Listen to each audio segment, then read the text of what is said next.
अस्सलाम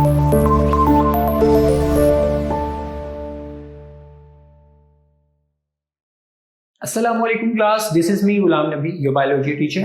okay dear students, आज जो टॉपिक स्टार्ट करने जा रहे हैं chapter number 3 cellular and sub cellular organelles. उसका जो आर्टिकल है वो है pathways of cell signals from outside to inside. हम लोगों ने सेल सिग्नल को डिटेल में डिस्कस कर लिया था, अब हमने इसका पाथवे देखना है। डियर स्टूडेंट्स, एक चीज याद रखिएगा, सेल सिग्नलिंग में जो पाथवे होते हैं वो हमेशा क्या है, सिग्नल कहां से कहां तक ट्रेवल करते हैं, outside to inside of cell. तो अब ये पाथवे, ये जिस रास्ते के जरिए सिग्नल ट्रेवल करता है बाहर से अंदर वाली साइड पे, वो देखेंगे। हम पहले भी इसको डिस्कस कर चुके हैं, लेकिन इसमें दो तरह के पाथवे बनते हैं, इसको डिस्कस करेंगे। सो आगे वो ये बात करता है, cell signalling pathway involves transmission of signals from cells exterior to interior.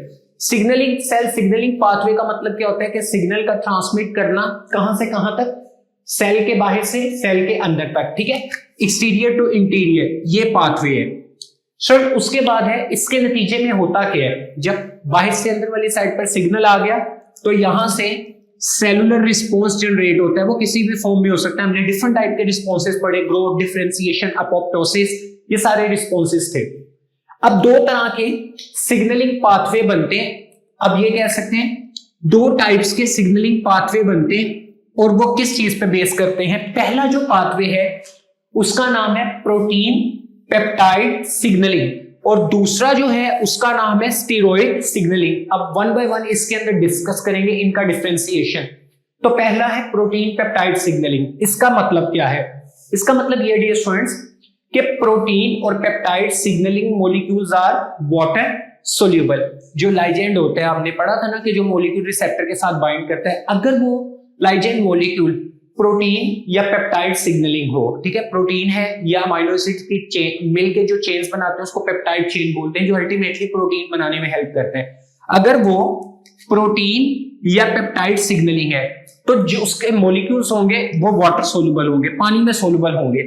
आपको पता है कि सेल मेम्ब्रेन का ज्यादातर हिस्सा लिपोफिलिक होता है, ठीक हो गया, और हाइड्रोफोबिक होता है। तो ये सेल मेम्ब्रेन के अंदर से पास नहीं कर सकते ये मॉलिक्यूल्स, ठीक है। इसमें होगा क्या, when such ligand approaches cell surface it binds to its specific receptor on the plasma membrane.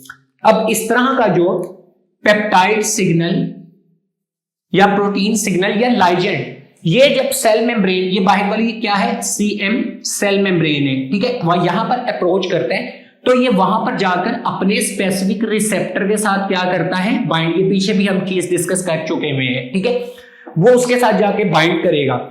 अब वो ये बात करता है, क्योंकि रिसेप्टर भी प्रोटीन है और लाइगेंड भी क्या है, इस टाइम पे लाइगेंड प्रोटीन कंसीडर किए हुए हैं हमने, तो ये उसके साथ जाकर क्या कर देगा, बाइंड कर देगा। नेक्स्ट है binding causes a conformational change in the receptor protein and activates it. जैसे ही बाइंडिंग होगी, ये जो रिसेप्टर प्रोटीन्स हैं इसमें कुछ चेंजेस आएंगे और अल्टीमेटली ये रिसेप्टर प्रोटीन एक्टिवेट हो जाएगी। इस एक्टिवेशन के बाद क्या होगा, activated receptors triggers a series of reaction within the cell. जैसे ही ये क्या होगा, ये वाला रिसेप्टर जो है ये क्या हो जाएगा, जो प्रोटीन रिसेप्टर है ये जब एक्टिवेट होगा तो सेल के अंदर कई तरह के सीरीज ऑफ रिएक्शन स्टार्ट हो जाएंगे, इनको ट्रिगर मिल जाएगा, ठीक है। ट्रिगर होता है एक्टिवेट होना, तो फौरी तौर पे एक्टिवेट हो जाएंगे series of reactions within the cell. अब आगे चल के पढ़ते हैं कि वो सीरीज ऑफ रिएक्शन किस किस तरह से एक्टिवेट होते हैं।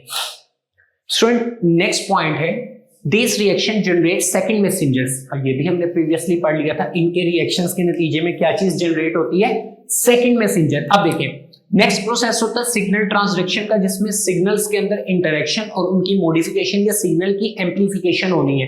तो देखें, अब यहाँ पे सीरीज ऑफ रिएक्शन आए, ये मॉलिक्यूल्स है, अल्टीमेटली जब इनके अंदर एम्प्लीफिकेशन हुई तो यहाँ पर क्या बन गया, सेकंड मैसेंजर। अब ये मैसेज लेकर जाएगा न्यूक्लियस के अंदर टारगेट सेल तक, जो कि सेलुलर रिस्पॉन्स क्रिएट करवा देगा।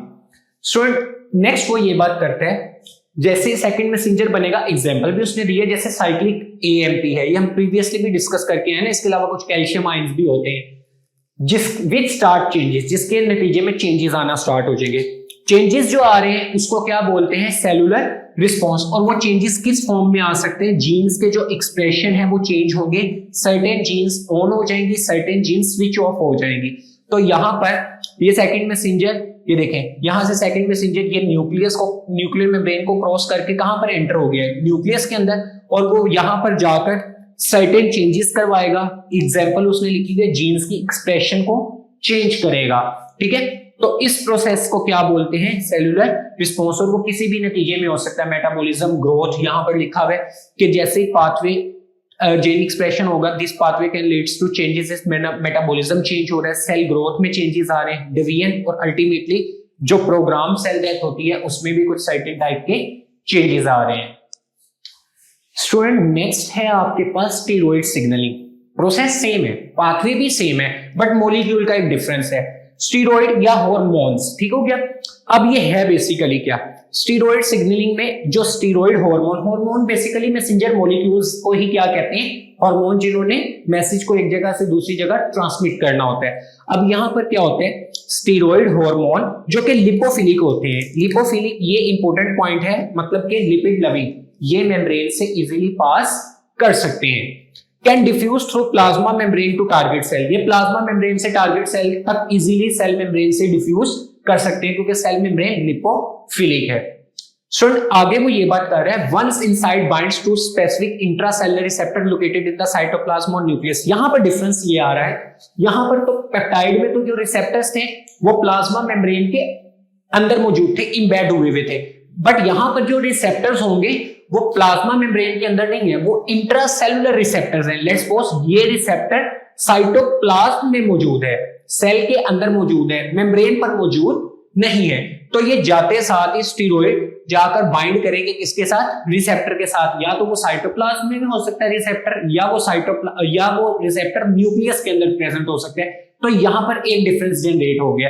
पहला डिफरेंस था मॉलिक्यूल चेंज हो गया, वहां पे प्रोटीन था, यहां पर स्टीरॉयड है, और उसके बाद रिसेप्टर वहां पर मेम्ब्रेन में था, यहां न्यूक्लियस और साइटोप्लाज्म में हो सकता है।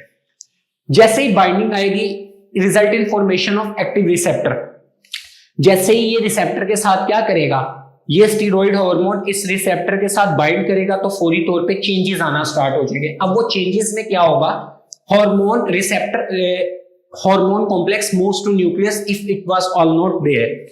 और अब देखिए यहां पर ये स्टीरॉयड या हार्मोन बाइंड किया रिसेप्टर के साथ, इन दोनों के मिलने से ये कॉम्प्लेक्स बना, जिसको बोलते हैं ये रिसेप्टर और ये हार्मोन, रिसेप्टर हार्मोन कॉम्प्लेक्स बना। जैसे ही रिसेप्टर हार्मोन कॉम्प्लेक्स बनेगा, ये अगर तो न्यूक्लियस में ऑलरेडी ये काम नहीं हुआ, तो ये रिसेप्टर हार्मोन जो कॉम्प्लेक्स है ये यहां से मूव कर जाएगा न्यूक्लियस में। अगर ऑलरेडी वो वहां पर नहीं था तो ये न्यूक्लियस तक क्या करेगा, मूव करेगा। ये डिफरेंस हो गया। Student inside nucleus receptor hormone complex bind to specific DNA sequences in the target cell. जो स्पेसिफिक डीएनए सीक्वेंसेस है टारगेट सेल में, ठीक है, ये उनके साथ जाकर क्या कर जाएगा, न्यूक्लियस में बाइंड करेगा, और अल्टीमेटली बाइंडिंग के नतीजे में क्या होगा, ट्रांसक्रिप्शन ऑफ जीन्स। दो तरह के प्रोसेस होते हैं, एक होता है ट्रांसक्रिप्शन और दूसरा होता है ट्रांसलेशन, ठीक है। तो ये जीन्स की ट्रांसक्रिप्शन करवाएगा। ट्रांसक्रिप्शन मतलब जीन्स को जो डीएनए होता है वो मैसेंजर आरएनए में कन्वर्ट हो जाता है, और अल्टीमेटली फिर ट्रांसलेशन का प्रोसेस जिसमें स्पेसिफिक प्रोटीन्स बनती हैं, और सेल उन स्पेसिफिक प्रोटीन्स को बनाकर अपने फंक्शंस को परफॉर्म करता है। तो इसके नतीजे में जीन्स एक्सप्रेशन शो हो जाएंगे न्यूक्लियस में, जिसके नतीजे में या तो सेल के अंदर क्या होगा, प्रोटीन की या तो सिग्नल ऐसा होगा कि प्रोटीन की प्रोडक्शन को बढ़ा दिया जाए, या तो क्या होगा, प्रोटीन की प्रोडक्शन को कम कर दिया जाए। ये एग्जांपल सेम उसी तरह है इंसुलिन की एग्जांपल, कि अगर मसल सेल्स के अंदर लेट्स सपोज ग्लूकागोन बढ़ गया है, तो क्या करेंगे, पेंक्रियास के पास ये मैसेज जाएगा उनके सेल्स तक कि अब प्रोटीन जो कि इंसुलिन है उसकी प्रोडक्शन को बढ़ा दिया जाए। और अगर वहां पर इंसुलिन ज्यादा हो गई है तो अल्टीमेटली किसकी प्रोडक्शन को बढ़ा दिया जाएगा, ग्लूकागोन की। तो प्रोटीन की प्रोडक्शन को बढ़ाना है या कम करना है, ये सेलुलर रिस्पॉन्स है स्टीरॉयड सिग्नलिंग के नतीजे में। तो डियर स्टूडेंट्स, ये था जी आज का हमारा topic, that was pathways of cell signalling from outside to inside, जो कि दो तरह की होती है। तो होप्स आपको लेक्चर समझ आ गया। Dear students, take care of yourselves. Allah Hafiz.